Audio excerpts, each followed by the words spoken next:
Bismillah, Assalamualaikum warahmatullahi wabarakatuh. Bismillah, alhamdulillah, wassalatu wassalamu ala rasulillah. Kama yuhibbu rabbuna wa yarda. A'udzu billahi minasyaitonir rajim. Bismillahirrahmanirrahim. Subhanaka la ilma lana illa ma 'allamtana innaka antal alimul hakim. Allahumma anfa'na bima 'allamtana wa 'allimna ma yanfa'una warzuqna ilman yanfa'una. Allahumma la sahla illa ma ja'altahu sahla wa anta taj'alul hazna idza syi'ta sahla. Faj'al lana ya Rabbana kulla syai'in sahlan wa muyassaran amin. Rabbi syrah li sadri wa yassir li amri wahlul 'uqdatam min lisani yafqahu qawli. Nah, amma ba'du. Tapi kemarin mungkin ada beberapa yang baru ya. Jadi pas awal-awal 2 pekan pertama itu kan belajarnya sama saya semua ya, 2 pekan pertama ya. Nah, dan setelah rapat saya usulkan ada pengajar yang lain ya. Ya tujuannya pertama biar nggak bosan gitu ya, biar nggak bosan. Tiap hari ketemu Ustaz Adi terus gitu kan. Ngajar fikih Ustaz Adi, hadis Ustaz Adi, akidah Ustaz Adi gitu kan. Nanti bosan. Nah, makanya ada pengajar yang lain. Nah, alhamdulillah mudir yayasan Ustaz Toki Mulisin itu bersedia gitu ya. Masuk dan ngajar akidah sama hadis gitu ya, akidah sama hadis. Kemudian kalau paket B sama kursusnya berarti ngajarnya adab gitu ya, ngajarnya adab. Nah, baik, malam hari ini kita lanjutkan pelajaran kita tentang fikih. Silakan siapkan buku catatannya semuanya ya, harus ada catatan ya, harus ada catatan, tidak boleh tidak ada gitu ya. Ustaz, kok lama sekali ini, jauh sekali sepertinya. Buang hajat, mana sih buang hajat? Aniyah sudah. Aniyah sudah, kemudian buang hajat, ini dia. Hal-hal yang diharamkan saat buang hajat sudah? Sudah ya? Sudah, Ustaz. Sudah ya. Nah, kemudian hal-hal yang dimakruhkan saat buang hajat sudah belum? Belum, Ustaz. Kemarin kan diharamkan. Jadi beda antara haram dengan makruh. Kalau haram itu mutlak. Haram itu maksudnya adalah ketika dilakukan itu dosa, kemudian jika ditinggalkan dapat pahala, itu haram gitu ya. Contohnya apa misalnya? Ya contohnya seperti misalnya zina misalnya. Melakukan zina itu dosa. Tapi kalau ditinggalkan karena Allah maka dia berpahala. Contoh yang lain juga misalnya adalah apa namanya? Berjudi misalnya. Itu juga haram ya. Jika ditinggalkan dapat pahala, jika dilakukan dosa ya. Bisa dipahami? Bisa, Ustaz. Alhamdulillah. Nah, sekarang makruh ya. Makruh itu mungkin bisa ditulis ya. Makruh mungkin Salma atau misal Nida atau Hidayah ada yang belum paham makruh. Makruh itu adalah apabila dilakukan tidak dapat dosa.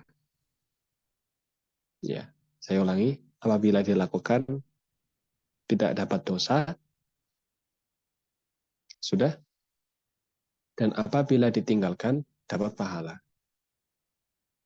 Dan apabila ditinggalkan dapat pahala. Itu namanya makruh. Itu namanya makruh. Kalau haram tadi kan dilakukan dapat dosa, ya, ditinggalkan dapat pahala. Kalau makruh dilakukan tidak dapat dosa, ditinggalkan dapat pahala. Coba Daul Husna ulangi bedanya haram sama makruh. Kalau haram dilakukan dapat dosa, ditinggalkan dapat pahala. Kalau makruh apabila dilakukan tidak dapat dosa, tapi jika ditinggalkan dapat pahala. Mumtaz. Nah, paham ya sampai ya? Tulis, kalau sudah tulis di catatan kalian selanjutnya adalah hal-hal yang dimakruhkan saat buang hajat. Tulis judulnya hal-hal yang dimakruhkan saat buang hajat. Nah, hal-hal yang dimakruhkan saat buang hajat. Nah, sudah?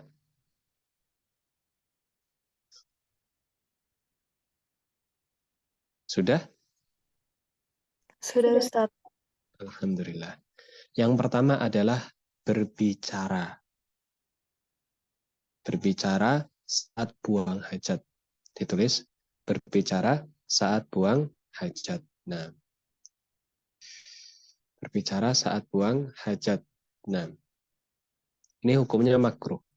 Ya, hukumnya makruh. Ya, di sini dikatakan ayat inda qadail hajat yukrahu an tatakallam, yaitu ketika kalian buang hajat maka dimakruhkan untuk berbicara. Wa dzalika li'anna Nabi sallallahu alaihi wasallam, karena Nabi sallallahu alaihi wasallam itu alaihi rajulun wa huwa yaqdi hajatahu fa aba Rasulullah sallallahu alaihi wasallam an yurda alaihi salam hatta qada hajatahu thumma radda alaihi. Dan hal itu karena Rasulullah sallallahu alaihi wasallam ketika dia sedang buang hajat, sedang buang air besar, kemudian ada seorang laki-laki yaitu mengucapkan salam, Assalamualaikum, gitu ya. Sementara Rasulullah sedang buang hajat. Ya Allah alam, entah buang hajatnya ini buang air kecil atau buang air besar, tapi yang jelas Rasulullah sedang buang hajat. Nah, kemudian Rasulullah SAW aba itu enggan. Ya, Rasulullah SAW tidak menjawab salamnya. Padahal menjawab salam itu wajib. Ya, perlu diketahui bahwasanya menjawab salam itu hukumnya wajib.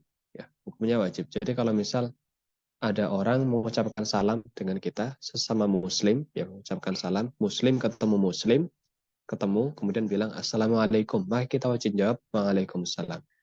Hukumnya wajib. Apa itu wajib?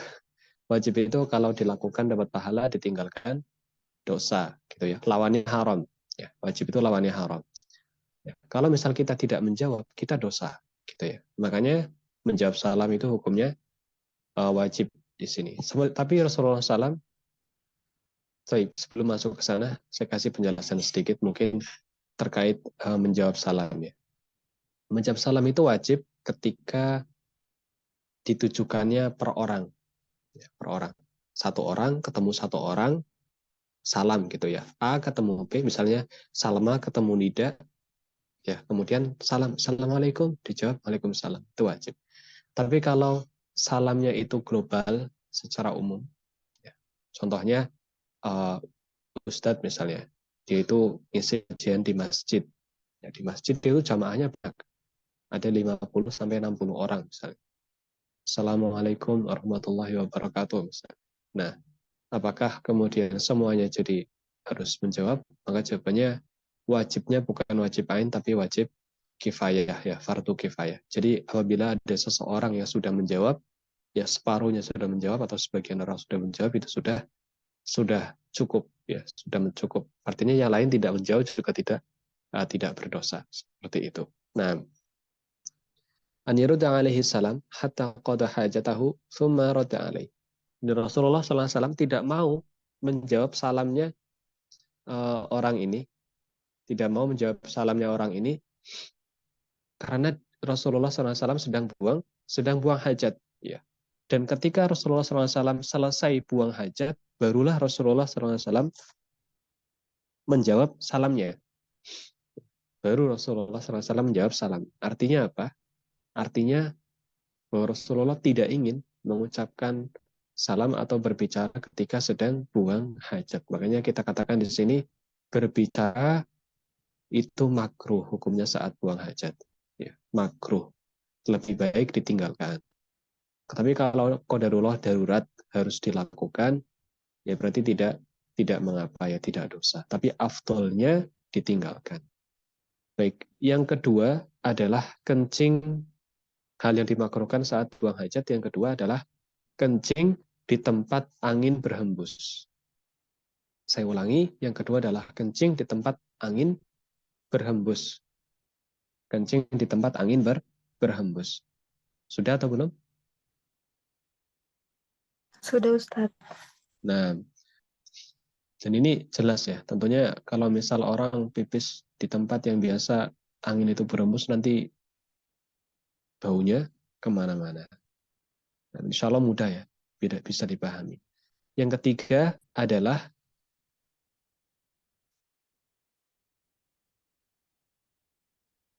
berzikir kepada Allah. Nah, yang ketiga adalah berzikir kepada Allah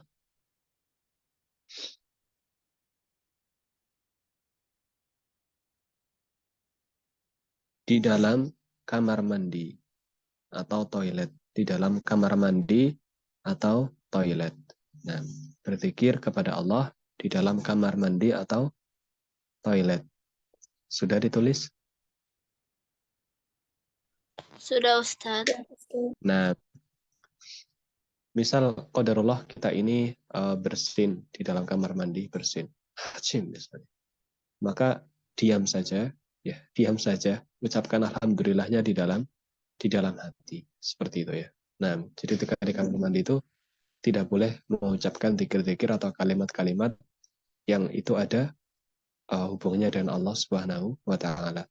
Kalau berzikir saja tidak boleh, apalagi sampai membaca ayat Al-Qur'an ya. Tentu lebih tidak dibolehkan lagi. Nah, kita percepat sedikit. Yang keempat adalah cebok dengan tangan kanan. Yang keempat adalah cebok dengan tangan kanan. Ya. Yang keempat, cebok dengan tangan kanan. Nah, sudah ditulis? Sudah Ustaz. Nah, baik. Cebok dengan tangan kanan ini berdasarkan dalil ya atau hadis dari Rasulullah SAW bahwasanya Rasulullah SAW berkata, la yumsikanna ahadukum dzakarahu biyaminihi wa huwa yabut. Janganlah kalian menyentuh ya, janganlah seseorang di antara kalian itu menyentuh kemaluan kalian itu dengan tangan kanannya dan dia sedang pipis gitu ya, seperti itu. Ya tentunya untuk perempuan juga sama ya. Hukumnya juga sama. Nah, jadi tidak dibolehkan ya kita itu menyentuh kemaluan dengan tangan kanan seperti itu atau cebok dengan tangan kanan. Ya tangan kanan itu digunakan untuk apa? Untuk makan. Ya untuk makan. Kalau untuk kebersihan bersih-bersih, milas semuanya pakai tangan kiri. Nah, seperti itu. Kemudian kita masuk bahasan baru atau poin baru ya, yaitu hal-hal yang disunahkan ketika buang hajat. Hal-hal yang disunahkan ketika buang hajat. Sudah? Apa Ustaz, bisa tolong ulangin, ada yang berisik. Oh, baik. Ulanginya yang mana ini? Yang kelima. Yang kelima? Oh, bukan kelima. Judul baru. Hal-hal yang disunahkan saat buang hajat. Hal-hal yang disunahkan saat buang hajat. Nah, Sudah Ustaz. Sudah? Nah, afan. Al-asya' allati yustahabbu fi'luha. Nah, yustahabbu fi'luha inda qada'il hajati thalathatun. Nah, ini ada 3 saja ya. Hal-hal yang disunahkan saat buang hajat. Yang pertama adalah membaca bismillah dan isti'adzah sebelum masuk. Saya ulangi. Yang pertama adalah membaca bismillah dan isti'adzah sebelum masuk. Nah, membaca bismillah dan isti'adzah sebelum masuk. Nah, sudah ditulis? Sudah Ustaz. Nah, hidayah, sudah hidayah? Sudah Ustaz. Alhamdulillah. Ayustahabbu inda dukhulil khala'i an yaqul. Yaitu disunahkan ketika kita hendak masuk kamar mandi itu atau toilet mengucapkan Bismillahi a'udzubika minal khubuthi wal khaba'ith. Nah, di sini siapa yang belum hafal doa ini? Coba. Ini wajib hafal ini. Nah, doa ini pendek sekali dan harus dibaca rutin setiap kali kita mau masuk kamar mandi atau toilet. Ya, maksudnya pakai kaki kiri gitu kan. Sebelum masuk kita membaca ini. Bismillah, a'udzubika minal khubuthi wal khobais, gitu ya, wal khobais. Ya Allah, nah, dengan menyebut nama Allah, aku berlindung dari setan laki-laki dan juga setan perempuan. Wadzalika li'anna Nabiya sallallahu alaihi wasallam kana yaqulu hadza. Karena Rasulullah sallallahu alaihi wasallam itu dulu mengucapkan ini ketika beliau mau masuk kamar mandi atau toilet. Nah, Salma Azkia, hafal nggak doa ini? Hafal Ustadz. Hafal. Nidaul Husna, hafal nggak? Hafal. Hafal. Adelia, hafal nggak Adelia? Loh, Adelia perasaan ada tadi. Adelia Agita, hafal nggak doanya masuk kamar mandi? Hafal Ustaz. Hafal. Hidayah, hafal Hidayah? Alhamdulillah hafal Ustadz. Alhamdulillah, mumtaz. Kemudian yang kedua, sunnah. Yang kedua, yaitu hal yang disunahkan ketika masuk kamar mandi. Yang kedua adalah mendahulukan kaki kiri saat masuk. Mendahulukan kaki kiri saat masuk. Sudah? Saya ulangi, mendahulukan kaki kiri saat masuk, koma, mendahulukan kaki kanan saat keluar. Nah, sudah ditulis? Belum jelas ya? Saya ulangi lagi. Mendahulukan kaki kiri saat masuk, koma, mendahulukan kaki kanan saat keluar. Sudah atau belum? Sudah Ustadz. Sudah, alhamdulillah. Ini diamalkan. Ini diamalkan. Jadi beda ya. Jadi ini kalau misal kita masuk masjid itu kaki kanan dulu, keluar kaki kiri, gitu kan. Nah, kalau masuk kamar mandi kebalikannya. Masuknya kaki kiri, keluar kaki kanan. Seperti itu ya. Nah, tayyib. وذلك لأن النبي صلى الله عليه وسلم كان يدخل الخلاء برجله اليسرى ويخرج minhu birijlihi liyumna. Dan hal itu karena Rasulullah sallallahu alaihi wasallam dulu itu masuk kamar mandi dengan kaki kiri dan keluar darinya dengan kaki kanan. Nah, kemudian yang ketiga, sunnah yang ketiga adalah mengucapkan ghufronaka ya, saat keluar. Yang ketiga, mengucapkan ghufronaka saat keluar dari kamar mandi atau toilet. Saya ulangi sekali lagi. Yang ketiga adalah mengucapkan ghufronaka. Ya. Mengucapkan ghufronaka saat keluar dari kamar mandi atau toilet. Nah, sudah ditulis? Sudah Ustadz. Baik, sampai sini ada pertanyaan?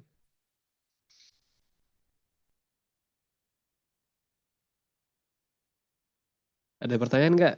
Jelas nggak? Jelas Ustaz. Jelas Ustadz. Alhamdulillah.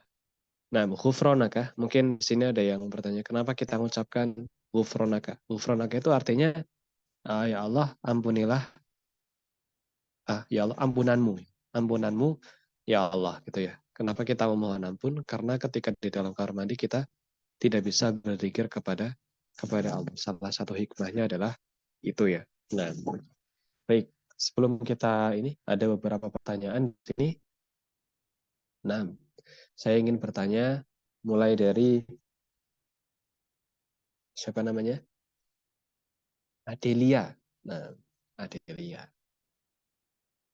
Adelia, silahkan sebutkan hal-hal yang diharamkan saat buang hajat. Apa, Adelia?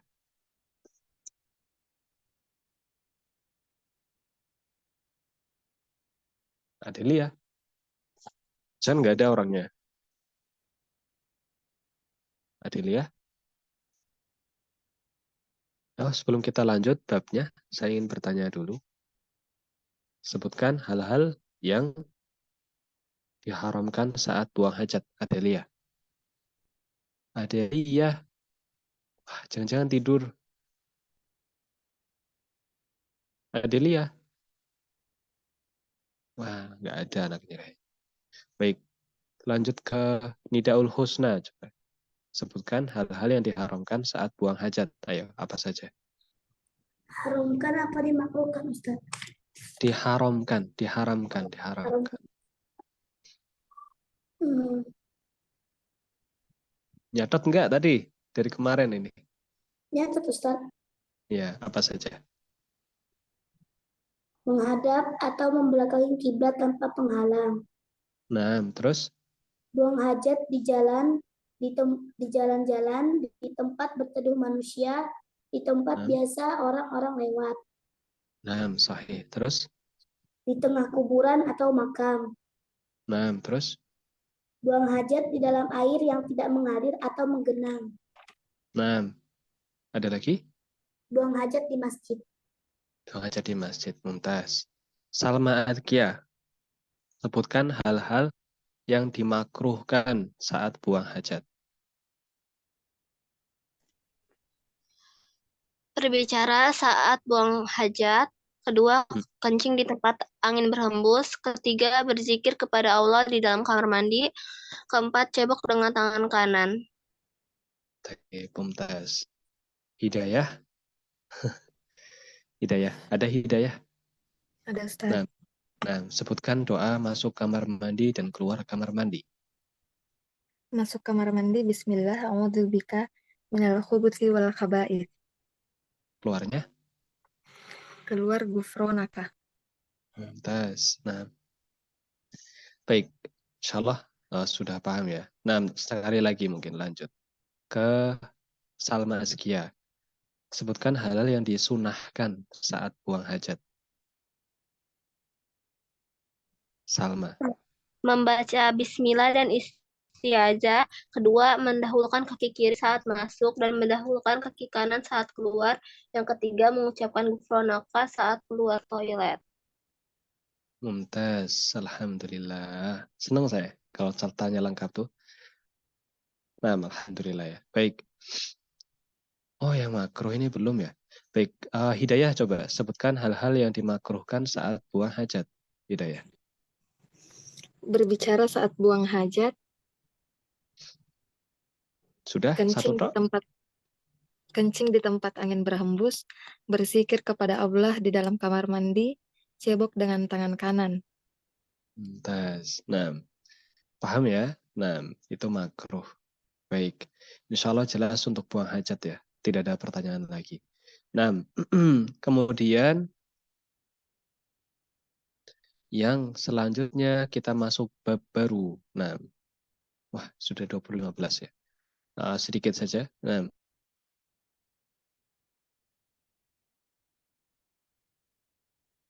kita masuk bab baru, tulis judulnya adalah, ini sama kayak bab adab ya, tapi nggak apa-apa kita tulis.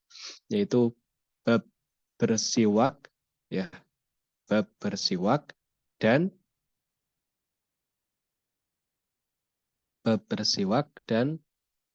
apa ini namanya? Khisal fitrah.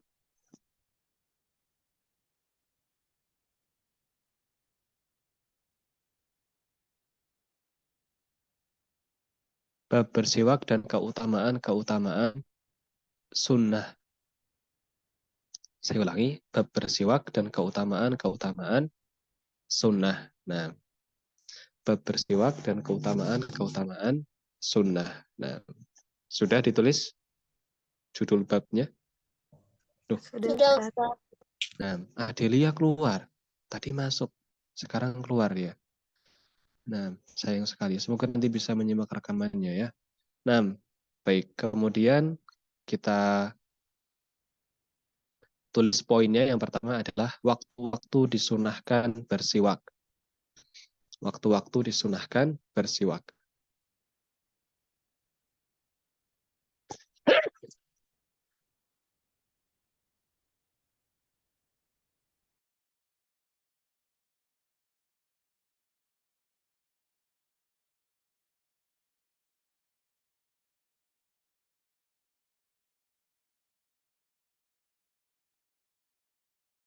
Baik, yang pertama adalah saat atau sebelum wudhu.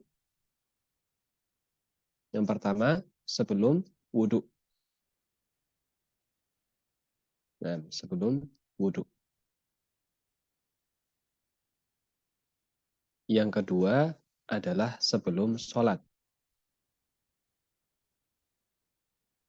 Yang kedua sebelum sholat. Nah, kemudian sudah belum?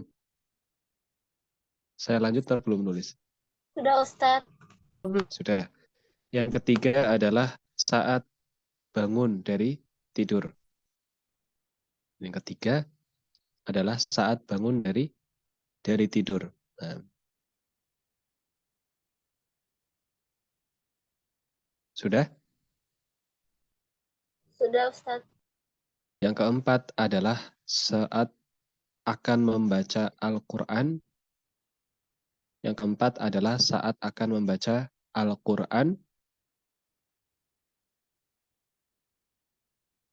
Sudah?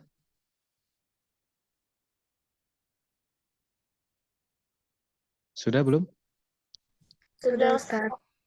Nah, yang kelima adalah saat akan masuk rumah. Yang kelima, saat akan masuk rumah. Yang kelima, saat akan masuk rumah. Sudah. Yang keenam adalah saat aroma mulut berubah. Saat aroma mulut berubah. Nah, saat aroma mulut berubah. Sudah. Sudah, baik. Saya jelaskan dulu sekilas bahwasanya siwak ini adalah salah satu sunnah Nabi Shallallahu Alaihi Wasallam dan dia menggunakan kerating ya atau batang kayu, yaitu kayu arok ya, kayu arok. Dan ini bagi yang belum pernah mungkin bisa dicoba ya, karena berpahala dan dilakukan di waktu-waktu yang sudah kita sebutkan tadi. Cara makainya mudah, hanya tinggal digosok-gosokkan saja seperti gosok gigi, seperti itu. Dipakaikan, dimasukkan ke mulut, digosok-gosokkan, gitu kan, dan itu dapat pahala. Ada pahalanya tersendiri ketika kita melakukannya. Dan harus menggunakan kayu khusus, kayu siwak. Nah, kayu khusus, kayu siwak, yaitu namanya arok. Ya, namanya arok. Nah, ada yang di sini biasa bersiwak?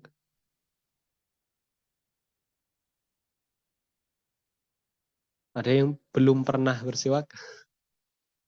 Belum pernah, Ustaz. Belum Belum pernah. pernah Ustadz.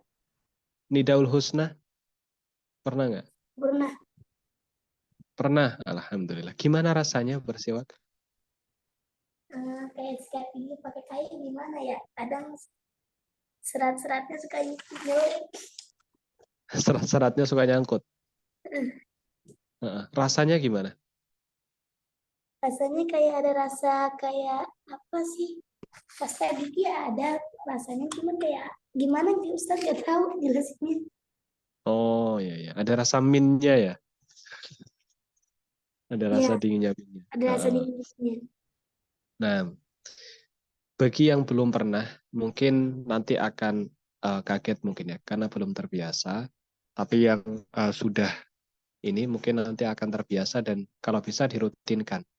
Kalau bisa dirutinkan, ya minimal ya bagi yang belum pernah, ya Hidayah, Salma itu dicoba beli murah, paling hanya 10.000 paling nggak nyampe itu siwak itu. Kalian coba, ya. Karena ketika kalian mengamalkan itu dapat pahalanya. Ketika sebelum wudhu misalnya di sini kita laksanakan sebelum wudhu, kita bersihkan mulutnya sebelum wudhu, baru kita habis itu wudhu misalnya. Atau kita ketika mau sholat sebelum takbir, sebelum Allahu Akbar itu kita bersiwak dulu ya, kita bersiwak dulu itu juga bisa, nggak apa-apa. Nah, bagi yang belum pernah saya sarankan coba beli ya, cari di sekitar antum toko-toko herbal mungkin atau yang toko sunnah biasanya jualan-jualan pakaian atau mungkin obat-obatan atau mungkin herbal itu biasanya mungkin ada ya, cari kemudian beli Kemudian beli, ya saya tugaskan aja nih bagi yang belum pernah beli ya. Beli seminggu ini beli, coba dicari beli yang murah saja, nggak usah yang mahal-mahal. Yang paling berapa sih, nggak nyampe 10.000.